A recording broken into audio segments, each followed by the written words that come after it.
Got $12 burning a hole in your pocket and not sure what to spend it on? Perhaps you need one of these, the iBuffalo Classic USB Gamepad.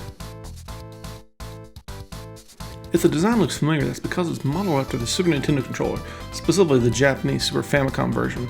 In this review, we're going to take a look at this controller inside and out, and we'll determine if it's worth your hard-earned money.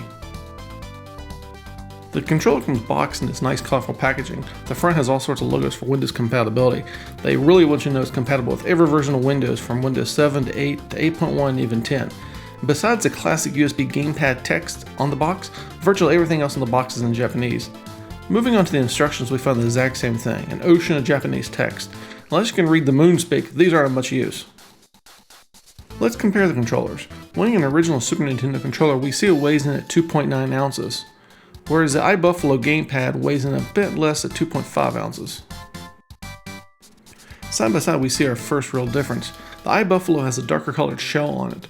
Also, the directional pad between the two feels slightly different. The iBuffalo directional pad sits a bit taller than the original Super Nintendo controller, therefore giving a bit more throw when you push in a direction. Also, when you press a corner on the iBuffalo D-pad, it's not quite as smooth as the original Super Nintendo controller, though it's very minor. Thickness between the two controllers is very similar, although the iBuffalo itself is slightly thinner. The four front buttons feel virtually identical to the original controller. The select and start buttons feel almost identical since, just like the original ones, they're made of a rubber. The shoulder buttons for the most part feel the same. The original Super Nintendo controller shoulders feel a bit nicer, but this is also a well-worn vintage controller, so that might have something to do with that. On the backs of the controllers, even the screw holes are in the exact same spots, though I have to admit the sticker on the iBuffalo controller is ugly. Tell you what, let's take both controllers apart and see just how similar they are in construction, or dissimilar. I'm going to go ahead and speed through this part. On the inside back covers, we see several differences with the way the original PCB back supports are molded into the controller. While taking a closer look at the inside, another very important difference surfaces.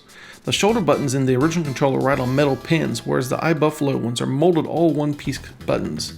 Plus, you can see the angle at which they activate the rubber dome contact is different too compared to the original controllers. Taking the circuit boards out of both controllers, we see some more construction differences. The original Super Nintendo circuit board is built to a far better quality and slightly larger overall. Looking closer at the rest of the insides, we see the rubber and carbon contacts also appear different.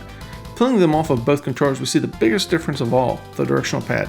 On the original Super Nintendo controller, the directional pad is round on the inside, whereas the iBuffalo one is in a cross shape. This explains why the iBuffalo feels different when you press the D-pad in the corners.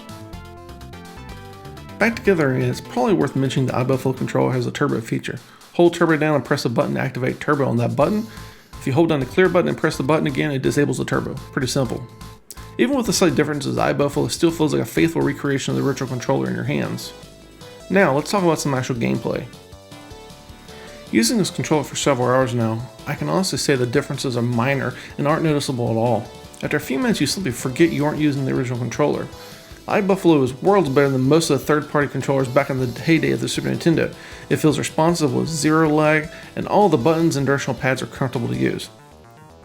Whether you use it on Windows or Linux or even Raspberry Pi like you see here, it is detected as a 2-axis 8-button gamepad.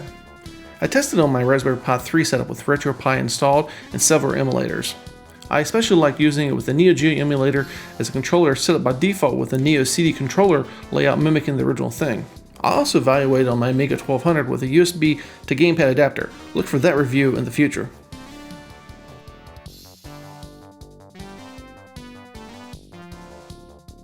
Time for my final thoughts on it. For the pros, it's very inexpensive. As of the filming of this video, it's just $12 on Amazon. Also, it has a 6-foot long USB cable, so if you game at your desk, you shouldn't have any cable length issues. I also found it very compatible, whether you're using it with Windows, a Mac, Linux, or any other platform. It doesn't require any special drivers, which is very nice.